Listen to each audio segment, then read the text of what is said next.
दोस्तों, जैसा कि हम सब जानते हैं कि बांग्लादेश में पिछले कुछ समय से जो हालात बन रहे हैं वो केवल वहां की अंदरूनी राजनीति तक सीमित नहीं रहे हैं, बल्कि इसका सीधा असर भारत की सुरक्षा और कूटनीति पर भी पड़ता दिख रहा है। इसी वजह से भारत अब किसी भी तरह की ढिलाई बरतने के मूड में नहीं है। हाल ही में जो संकेत सामने आए उनसे साफ है कि भारत हालात पर बहुत बारीकी से नजर रखे हुए है और जरूरत पड़ने पर ठोस कदम उठाने के लिए भी पूरी तरह तैयार है। त्रिपुरा के बेहद पास भारत बांग्लादेश सीमा के नजदीक भारतीय सेना की एक अहम बटालियन की अब तैनाती इसी दिशा में एक बड़ा संकेत माना जा रहा है। खास बात यह है कि ये वही बटालियन है जिसने 1971 के युद्ध में निर्णायक भूमिका निभाई थी। इस तैनाती को केवल एक रूटीन सैन्य गतिविधि मानना सही नहीं होगा, क्योंकि इसका एक गहरा प्रतीकात्मक अर्थ भी है। संदेश साफ है कि भारत अपने इतिहास को भूला नहीं है और जरूरत पड़ी तो उसी दृढ़ता के साथ दोबारा खड़ा हो सकता है। भारत और बांग्लादेश के बीच हालात का अंदाजा आप इसी बात से लगा सकते हैं कि रूस जैसे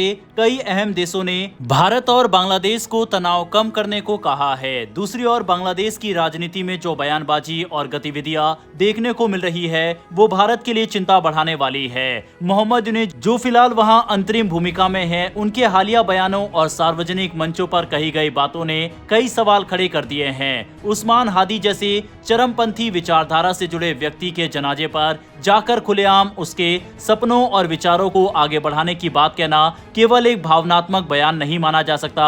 इससे ये संकेत मिलता है कि जिस दिशा में देश को ले जाने की बात की जा रही है वह स्थिरता की ओर नहीं बल्कि टकराव की ओर इशारा करती है। इन बयानों में जिस तरह भविष्य की पीढ़ियों तक एक खास विचारधारा को आगे बढ़ाने की बात कही गई वह न सिर्फ बांग्लादेश के लिए बल्कि पूरे क्षेत्र के लिए अस्थिरता का कारण बन सकती है। भारत के लिए ये इसलिए भी गंभीर है क्योंकि अतीत में ऐसे विचारों का असर सीमाओं के पार भी देखने को मिला है। यही कारण है कि भारत अब केवल बयान देकर संतुष्ट रहने की बजाय जमीनी स्तर पर तैयारी करता दिख रहा है। शेख हसीना का हालिया इंटरव्यू भी इस पूरे घटनाक्रम में बेहद अहम माना जा रहा है। उन्होंने न केवल मोहम्मद यूनुस की कार्यशैली पर सवाल उठाए बल्कि ये भी साफ किया कि बांग्लादेश में जो अराजकता फैल रही है उस पर भारत की पैनी नजर है। ये बात उन्होंने सिर्फ भारतीय मीडिया तक सीमित नहीं रखी बल्कि अंतर्राष्ट्रीय मीडिया को भी ये संदेश दिया ताकि वैश्विक स्तर पर दबाव बनाया जा सके। अल्पसंख्यकों पर हो रहे अत्याचार, कानून व्यवस्था की बिगड़ती स्थिति और बढ़ती हिंसा जैसे मुद्दों को सामने लाकर उन्होंने ये जताने की कोशिश की कि मौजूदा नेतृत्व हालात संभालने में नाकाम साबित हो रहा है। दूसरी ओर उस्मान हादी के बाद एक और छात्र नेता की बांग्लादेश के अंदर गोली मारकर हत्या कर दी गई है, यानी कि अननोन मैन अपना काम सही तरीके से कर रहा है। वहीं इस पूरे माहौल में भारतीय सेना की सक्रियता अपने आप में बहुत कुछ कहती है। त्रिपुरा में माउंटेन स्ट्राइक फोर्स की तैनाती केवल एक रक्षात्मक कदम नहीं बल्कि एक स्पष्ट चेतावनी भी है। ये वही फोर्स है जिसने कभी मुक्ति वाहिनी को ट्रेन किया था और इतिहास की धारा बदल दी थी। आज उसी फोर्स की मौजूदगी ये याद दिलाती है कि भारत के पास अनुभव भी है और क्षमता भी। भारत पहले भी पूर्वोत्तर में सुरक्षा को लेकर कई अहम कदम उठा चुका है। चिकन नेक कॉरिडोर के आसपास अतिरिक्त तैनाती, मिजोरम में नए सैन्य ढांचे का निर्माण और अब त्रिपुरा में ये कदम, इन सब का मकसद साफ है कि किसी भी तरह की अव्यवस्था या घुसपैठ को शुरुआती स्तर पर ही रोका जा सके। खासकर शरणार्थियों के बड़े पैमाने पर आने की आशंका और सीमा पार से अवैध गतिविधियों को लेकर भारत कोई जोखिम नहीं लेना चाहता।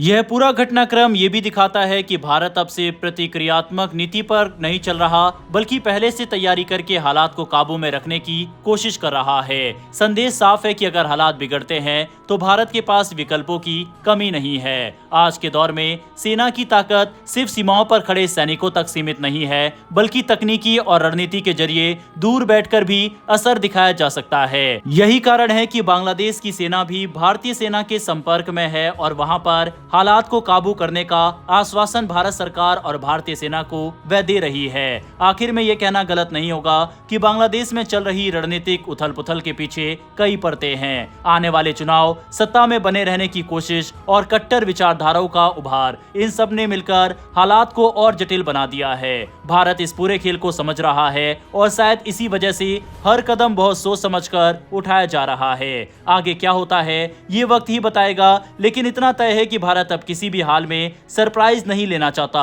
और हर संभावित स्थिति के लिए खुद को तैयार कर चुका है। इस पूरे मैटर पर हमारी नजर बनी हुई है। कोई भी नई अपडेट सामने आती है तो हम वीडियो लेकर हाजिर हो जाएंगे। अगर आपने अभी तक हमारे चैनल को सब्सक्राइब नहीं कर रखा तो नीचे दिए गए सब्सक्राइब बटन को प्रेस कर बेल आइकन को दबा ले, जिससे हमारी डेली ऐसी वीडियो आप तक सबसे पहले पहुंच सके। फिर मिलेंगे ऐसी एक नई वीडियो के साथ। धन्यवाद। जय हिंद, जय भारत।